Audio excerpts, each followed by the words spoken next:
వారణాసికి సంబంధించి విపరీతమైన అప్డేట్లు ఒకసారి పంపు జరిగింది మార్కెట్లోకి. మనకు తెలియని విషయాలు ఏవైనా రివీల్ అయ్యే అవకాశం ఉందా అని ప్రతి ఒక్కళ్ళు చూడటం మొదలుపెట్టారు. ఆయన కన్ఫర్మ్ చేశాడు కొన్ని విషయాలు. ప్రజెంట్ ఎరా నుంచి మేము రకరకాల ఏరియాలకు వెడతాము అని చెప్పాడు ఆయన. ఇది ఫారెస్ట్ బ్యాక్డ్రాప్లో జరిగేటువంటి ఒక యాక్షన్ థ్రిల్లర్ అని చెప్పారు. కానీ ఇప్పుడు నడుస్తున్న వ్యవహారం వేరు, టోటల్ తేడా ఉంది. ఆల్రెడీ ఒక పాట షూట్ చేశారంటే రోజు హమ్ చేసుకుంటున్నా అని చెప్తుందిగా. షూటింగ్ ఆల్మోస్ట్ కంప్లీట్ అయింది అనుకుంటున్నాను నేను. ప్రాజెక్టుకి ఏది అవసరమో అది చేసుకుంటూ వెళ్ళిపోవడం తప్ప ఇటువంటి కోరికలను ఎక్నాలెడ్జ్ చేయటం అనేది రాజమౌళి ఈ సినిమాల్లో జరగదు. 13-14 నెలల ముందు పబ్లిసిటీ స్టార్ట్ చేశారనుకోవచ్చా? ఇన్ని చోట్లకి ఈ సినిమాని పంపు చేయాలంటే ఇప్పటి వరకు ప్రపంచానికి ఉన్న ఒక క్యూరియాసిటీకి సంబంధించి ఒక క్వశ్చన్ మార్కే పెట్టాడు ఆయన. జేమ్స్ కెమెరామెన్ గురించి కూడా క్వశ్చన్ ఎదురైతే కంపారిజన్స్ తీసుకురావద్దు అన్న టోన్లో మాట్లాడాడు. ఈ సినిమాలో ఈ ఒక్క 2 నిమిషాలు కూడా మీరు ఫోన్ చూసుకునే అవకాశం నేను ఇవ్వను అని ఒక వార్నింగ్ ఇచ్చాడు. తెలుగు ఆడియన్స్కి ఇది సర్ప్రైజింగ్. భరద్వాజ గారు, రాజమౌళి గారి మహేష్ గారి కాంబినేషన్లో వస్తున్న వారణాసికి సంబంధించి విపరీతమైన అప్డేట్లు ఒకసారి పంపు జరిగింది మార్కెట్లోకి. చూసారా ఇంటర్వ్యూ మీరు? అది అవును, ఒక హాలీవుడ్ మీడియాకి ఇచ్చినటువంటి ఇంటర్వ్యూ. అది అన్ని ఛానల్స్లోకి పంప్ అయిపోయింది. ఇప్పుడు తెలుగులో కూడా ప్రతి ఒక్కళ్ళు చూస్తున్నారు. ఏం చెప్తారు వీళ్ళు, అసలు ఏమిటి సినిమాకు సంబంధించి మనకు తెలియని విషయాలు ఏవైనా రివీల్ అయ్యే అవకాశం ఉందా అని ప్రతి ఒక్కళ్ళు చూడటం మొదలుపెట్టారు. ఆయన కన్ఫర్మ్ చేశాడు కొన్ని విషయాలు. ఆల్రెడీ ఇంతకుముందే ప్రజలకు తెలిసిన అనేక విషయాలని కన్ఫర్మ్ చేయటంలో అందులో పర్టికులర్గా రాముడు గెటప్లో ఈయన ఉండబోతున్నాడు అని చెప్పాడు. ఇంతకుముందే చెప్పాడు. అవును, చెప్పాడు. దాన్ని అధికారికంగా ధృవీకరించాడు ఇంకోసారి ఆయన. సో ఈసారి మనం రాముడిగా మహేష్ బాబుని చూడటానికి ప్రిపేర్ అవ్వాలి. అది ఆడియన్స్కి సంబంధించిన ఒక ఇండికేషన్.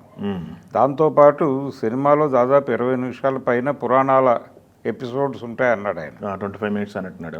అంటే అది కూడా నిజానికి ఆయన ఆ రోజున బయటకు వదిలినటువంటి విజువల్ స్టేట్మెంట్లో ఉంది. అది అంటే ప్రజెంట్ ఎరా నుంచి మేము రకరకాల ఏరియాలకు వెడతాము అని చెప్పాడు ఆయన.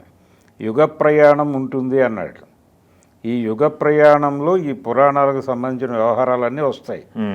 అది 20 నిమిషాలే నడుస్తుంది అని అనుకోనక్కర్లేదు, ఇంకా పెరుగుతుంది. అది 25 మినిట్స్ అని అంటున్నాడు. అదే ఆయన ఇష్టం అనుకోండి. అయితే సినిమా నిడివి ఈ సందర్భంగా 3 గంటల పైన 3 గంటల 25 నిమిషాల వరకు ఉండొచ్చు అన్నట్టుగా చెప్తున్నారు. అయితే ఇప్పటి వరకు ప్రపంచానికి ఉన్న ఒక క్యూరియాసిటీకి సంబంధించి ఒక క్వశ్చన్ మార్కే పెట్టాడు ఆయన. అంటే ఇది పార్ట్ 2 ఉంటుందా లేదా అనే గొడవ జోలికి వెళ్ళలేదు. వెళ్లకుండా ఈ సినిమా నిడివిని కన్ఫర్మ్ చేశాడు. కన్ఫర్మ్ చేసి ఈ సినిమాలో ఈ ఒక్క 2 నిమిషాలు కూడా మీరు ఫోన్ చూసుకునే అవకాశం నేను ఇవ్వను అని ఒక వార్నింగ్ ఇచ్చాడు. అంటే సినిమాలు ఎక్కడ లాగొచ్చినా ఫోన్ తీస్తున్నారు కాబట్టి అవకాశం ఇవ్వను అని. అంటే సినిమా ఇన్ టోటల్ ఎంగేజ్తో ఉంటుంది, ఎంగేజ్ చేస్తుంది, మిమ్మల్ని ఎంటర్టైన్ చేస్తుంది, ఎమోషనలైజ్ చేస్తుంది అని చెప్తున్నాడు ఆయన. చెబుతూ నిజానికి మహేష్ బాబుతో సినిమా అనేది 15 ఏళ్ల క్రితమే ప్లాన్ చేసుకున్నాను నేను. రకరకాల కారణాల వలన వాయిదా పడుతూ వచ్చింది. ఇప్పటికీ ఈ ప్రాజెక్టు రూపంలో సాకారం అయింది. ఇది కూడా మంచికే అనుకుంటున్నాను నేను అని చెప్పాడు ఆయన. ఈగా కంటే ముందే జరగాల్సిన ప్రాజెక్ట్ ఇది అని చెబుతూ అక్కడి నుంచి ఏ సినిమా ఎలా ప్రమోట్ అవుతూ వచ్చింది, ఏ సబ్జెక్టుని ఎందుకు హ్యాండిల్ చేయాల్సి వచ్చింది అదంతా వివరించాడు ఆయన. వివరించి ఫైనల్గా ఈ ప్రాజెక్టుతో మహేష్తో రావటం అనేది బాగుంది, అలాగే దీని రేంజ్ ఎలా ఉంటుంది, దాంతోపాటు ఏ మార్కెట్ని అట్రాక్ట్ చేయబోతున్నారు, ఈ అంశాలన్నీ కూడా ఆయన ప్రపంచానికి చెప్పాడు. ఈ చెప్పే క్రమంలో మహేష్ బాబు దీనిలో దాదాపు 5 డిఫరెంట్ గెటప్పుల్లో కనిపించే అవకాశం ఉంది అనేది కూడా ఒకటి రివీల్ అవుతూ వస్తోంది చాలా కాలంగా. నిజానికి ఆ విజువల్ స్టేట్మెంట్లో కూడా ఆ ధోరణి వ్యక్తమైంది.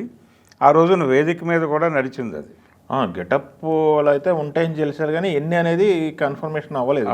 దాదాపు 5 గెటప్పుల్లో ఆయన కనిపించే ఛాన్స్ ఉంది రాముడితో కలిపి అనేది అయితే అర్థమవుతోంది. ఓకే. సో ఇలా ఈ ప్రయాణంలో ఎవరెవరి అంబిషన్స్ ఏమిటి, అక్కడ యూనిట్ నుంచి కూడా కూర్చున్నారు. ప్రియాంక చోప్రా ఉంది, ఆవిడ కొంచెం నాకు డ్యాన్స్ నెంబర్లు ఇస్తే బాగుంటుంది అంటే బ్యాలేలు ఇలాంటి వాటికి అవకాశం ఉంది ఆ కథలోనే ఇన్బిల్ట్. ఆ ఏరియాలో కీరవాణి గారికి ఫ్రీ హ్యాండ్ ఇస్తే ఆయన చాలా అద్భుతాలు క్రియేట్ చేసే అవకాశం ఉంది. అందుకని కొంచెం మ్యూజికల్గా ఉండే అవకాశం ఉంది. ఎప్పుడైతే పురాణాలు అన్నాడో ఆ ఏరియాలో ఈ ఎలిమెంట్కి సంబంధించినటువంటి విషయాలు ఉంటాయి కాబట్టి అక్కడ తన క్యారెక్టర్కి కొంత ఎలివేషన్ ఇవ్వమని ఆవిడ అదే కండిషన్ కోరుకుంది. కోరికే, కండిషన్ కదా, కోరికే. కండిషన్లు లేవు ఇక్కడ. అంటే ప్రాజెక్టుకి ఏది అవసరమో అది చేసుకుంటూ వెళ్ళిపోవడం తప్ప ఇటువంటి కోరికలను ఎక్నాలెడ్జ్ చేయటం అనేది రాజమౌళి ఈ సినిమాల్లో జరగదు. స్క్రిప్ట్ ప్రకారం దాన్ని ఎన్హాన్స్ చేయడానికి ఏది దోహదపడుతుందో ఆ ప్రకారం వెళ్తాడు ఆయన. అదేలేండి, పాట అడిగింది, కాకపోతే దీంట్లో బోల్డ్ పాటలు ఉన్నాయి అనేది చెప్పాడు ఆయన. అంటే మనకి ఎలా ఉంటుందంటే మ్యూజికల్ బ్యాలెన్స్ అంటే లవకుశ సినిమా ఉంది, అందులో సినిమా మొత్తం మ్యూజిక్ ఉంటుంది పరుచుకుని, ఏది పర్టికులర్గా ఉండదు, బిట్లుగా నడుస్తూ ఉంటుంది ఒక బ్యాలే లాగా. అలాంటి సందర్భం ఉండటం వలన మీకు ఎక్కువ పాటలు ఉన్నట్టుగా కనిపిస్తుంది. అలా ఈ సినిమాలో కూడా దానికి సంబంధించిన బ్యాలే బిట్లు ఇవన్నీ కలిసి ఉంటాయి. ఆయన ఈ పురాణ గాథలు వివరించడానికి మధ్యలో కొంత ఓపెనింగ్ తీసుకుని మ్యూజిక్తో పెడతాడు. ఆ మ్యూజికల్ ఎలిమెంట్ను వాడే సందర్భంలో అక్కడ ఏం వాడాలి అనేది ఆయన విచక్షణ. ఆయన డ్యాన్స్ పెడతాడా ఇంకేమన్నా చేస్తాడా అనేది ఆయన గొడవ. కాబట్టి ఆవిడ కోరింది, దాన్ని ఆయన అంగీకరించవచ్చు, పక్కన పెడితే పక్కన పెట్టనవచ్చు. అదే ఆల్రెడీ ఒక పాట షూట్ చేశారంటే రోజు హమ్ చేసుకుంటున్నా అని చెప్తుందిగా. అవును, అంటే అదే కావచ్చు, ఇక అక్కడితో తృప్తి పడాల్సిన పరిస్థితే రావచ్చు. మిగిలినవన్నీ సబ్జెక్ట్ ప్రకారం వెళ్ళిపోయేవి అయి ఉంటాయి. వాటిని ఎలా ఎవరితో ఫిల్ చేస్తాడనేది ఆయన ప్రోగ్రాం. అదేలేండి. అలా సినిమాకి సంబంధించినటువంటి చాలా విషయాలంటే ఇది ఎలా మొదలవుతుంది. మొదట్లో దేశ సంచారి అన్న టోన్లో చెప్పారు. అంటే గ్లోబ్ అన్నారు కాబట్టి ప్రపంచ సంచారి అన్నారు. ఈ ప్రపంచ సంచారి అన్నప్పుడు ఫస్ట్ మనకి బయటకు వచ్చిన లీక్ అయితే ఇది ఫారెస్ట్ బ్యాక్డ్రాప్లో జరిగేటువంటి ఒక యాక్షన్ థ్రిల్లర్ అని చెప్పారు. దాంతో జనాలందరూ దానికి ఫిక్స్ అయ్యారు. అలాగే మనకి బయటికి లీక్ అయినటువంటి విజువల్స్ కూడా అదే కన్ఫర్మ్ చేసినాయి. ఒక ఎడారిలో పృథ్వీరాజ్ సుకుమారు మహేష్ బాబు మధ్య ఘర్షణ సన్నివేశం ఒకటి లీక్ అయింది ఆ మధ్య. దాని నుంచి కూడా అలాంటి ఒపీనియన్ ఏర్పడింది. కానీ ఇప్పుడు నడుస్తున్న వ్యవహారం వేరు, టోటల్ తేడా ఉంది. ఇది ఒక రకంగా చెప్పాలంటే మనకు హిస్టారికల్ ఫిక్షన్స్ చూసాం ఇంతకుముందు. ఇది స్పిరిచువల్ ఏరియాలోకి వెడుతున్నారు వీళ్ళు. దాంతోపాటు ఈ పురాణాలకు సంబంధించిన పౌరాణిక కల్పనతో నడుస్తున్నటువంటి కథగా చూడాలి దీన్ని. ఈ పౌరాణిక కల్పనతో నడిచేటువంటి సినిమా అంటే ఈ ప్రజెంట్ ఎరాలో మొదలై వారణాసిలో అక్కడి నుంచి ప్రయాణం ప్రారంభించి అక్కడికి వెడుతుంది. అంటే ఇప్పటి ఉన్నటువంటి సమస్యల మూలాలు ఎక్కడున్నాయని వెతుక్కుంటూ అక్కడికి వెళ్ళి అక్కడి నుంచి మూలాలని పెకలించేటువంటి ప్రయత్నంలో హీరో నిమగ్నమయ్యే అవకాశం ఉంది అనేది అర్థమవుతోంది. నాకు అర్థం కాదు ఆయన నేరేట్ చేసినటువంటి పద్ధతులు. Cinema release next year April 7th అన్నారు కదా. అవును, ఇంకా ఈ ఇయర్ ఏప్రిలే రాలేదంటే సంవత్సరం పైన, అంటే 13-14 నెలల ముందు పబ్లిసిటీ స్టార్ట్ చేశారనుకోవచ్చా? అవును, మార్కెటింగ్ స్ట్రాటజీ. అంటే మనం జనరల్గా చూస్తున్నాం ఈ మధ్యకాలంలో సినిమా మొదలైన వెంటనే మనం శంకరవరప్రసాద్ గారికే చూసాం. ప్రతి ఒక్కరూ ఎవరు సెట్లోకి వస్తున్నా ఒక ప్రోమో కొట్టారు వాళ్ళు. అదేలేండి, ప్రోమో కొట్టి జనాల్లో అటెన్షన్ని అలా నిలబెట్టి ఉంచటం అనేది చేశారు. అదొక వ్యూహం. అందులో భాగం ఇది మొదటి నుంచి ఉంది రాజమౌళి గారికి. రెండోది ఈయన టార్గెట్ ఇప్పుడు గ్లోబల్ మార్కెట్. అదే, అందుకని గ్లోబల్ మార్కెట్లోకి ఈ సినిమాని ఇప్పటి నుంచే ప్రమోట్ చేసుకుంటూ వెళ్ళాలి. ఇది ప్రతి ఒక్కళ్ళు ఆచరించాల్సిన విషయం. టార్గెట్ 5,000 కోర్స్ అనుకోవచ్చా? అనుకోవచ్చు. అంటే బడ్జెట్కి సంబంధించి కూడా రకరకాల 650 అని ఒక మాట, లేదు ఇంకా పెరుగుతుంది, 800 దాటుతుంది, ఈ లెవెల్లో మాట్లాడుతున్నారు. మనం 400 కోట్లు తెలుగు సినిమాకి వస్తేనే అది ఒక రికార్డు అనుకుంటున్నాం లోకల్ మార్కెట్ కన్ఫర్మ్ అయ్యి. అదే, ఇది పాన్ ఇండియా మార్కెట్ దృష్టికి వెళ్తే 1,800 కోట్లు 2,000 కోట్ల మధ్య అది ఆల్రెడీ అంటున్నారు. పాన్ ఇండియా మార్కెట్ ఏందో ఒక రికార్డు ఉంది 1850 ఇది రికార్డు ఉంది, 2000 కోట్ల వరకు ఒక స్పాన్ ఉంది. ఇప్పుడు వీళ్ళు పెడుతున్న పెట్టుబడే 1000 కోట్లు అంటే దీని మీద ఎంత రావాలి? కాబట్టి ఏ రేంజ్లో వసూళ్లు ఉంటాయి అనేది కొత్త నెంబర్ క్రియేట్ అవుతుంది గ్లోబల్గా. పైగా వీళ్ళ ప్లాన్ ఏంటంటే ప్రపంచంలో ఇప్పుడు ఎందుకు పర్టికులర్గా ఆయన హాలీవుడ్ ఇంగ్లీష్ మీడియాకి పైగా విదేశీ మీడియా సంస్థకి ఎందుకు ఇంటర్వ్యూలు ఇచ్చారు వీళ్ళు ప్రత్యేకంగా అంటే దానికి ఉన్నటువంటి రీజను వీళ్ళు అనేక దేశాల్లో దీని ప్రచారం మొదలు పెట్టాలి. ఎందుకంటే చాలా ప్రాంతాలలో ఆ ప్రాంతీయ భాషల్లోకి ఈ సినిమా పెడుతుంది. ఇప్పుడు ఫ్రాన్స్లో ఫ్రెంచ్లో రిలీజ్ అవుతుంది, స్పెయిన్లో స్పానిష్లో రిలీజ్ అవుతుంది. 122 లాంగ్వేజెస్ ఇది అన్నారు కదా. అవును, 125 లాంగ్వేజెస్లో సినిమా వస్తుంది అనేది ఒక అంచనా చెప్పారు వీళ్ళు. కాబట్టి భారతదేశంలో ఉన్నటువంటి భాషలు, ప్రపంచంలో ఉన్న అన్ని రకాల భాషలు ఇన్ని చోట్లకి ఈ సినిమాని పంపు చేయాలంటే ప్రమోషన్కి టైం చాలకపోవచ్చు అనే ఉద్దేశంతో వాళ్ళు ఎర్లీగా మొదలుపెట్టారు. ఓకే, అంటే ఇన్ని లాంగ్వేజెస్లోకి క్యారీ చేయాలి సినిమాని. కాబట్టి ఇప్పుడు ఈ ఫారెన్ మీడియాకి ఇచ్చినటువంటి ఇంటర్వ్యూ తాలూకా సమరీని లోకల్ మీడియాల్లో సర్క్యులేట్ చేస్తున్నారు. ఇది తెలుగు మీడియాలో సర్క్యులేట్ అవుతుందని మనం అనుకుంటున్నాం. తమిళ పత్రికల్లోనూ వచ్చి ఉండొచ్చు. అక్కడి నుంచి మొదలు పెడితే భోజ్పురి లాంటి ఏరియాల్లో ఉండే లోకల్ పేపర్లలో కూడా వేయించి ఉండొచ్చు. కాబట్టి ప్రతి చోటకి ప్రతి హ్యాపెనింగ్ని అక్కడికి క్యారీ ఫార్వర్డ్ చేయటం ద్వారా ఆ జనం కూడా దీంతోపాటు ట్రావెల్ అవుతూ ఉంటారు. అలాగే ఇంకొక ప్రయోగం చేసే అవకాశం ఉంది. ఈ లోపు మెజారిటీ లోకల్ లాంగ్వేజెస్లో ఇంటర్వ్యూలు కూడా ప్లాన్ చేసే ఛాన్స్ ఉంది. ఇలా వాళ్ళు ప్రాజెక్టుకు సంబంధించి నిర్మాణానికి సంబంధించిన వ్యూహంతో పాటు రిలీజ్కి సంబంధించి మార్కెట్ దాని తాలూకా వ్యవహారాలు సెటిల్ చేయటం అనే పని కూడా మొదలుపెట్టేశారు.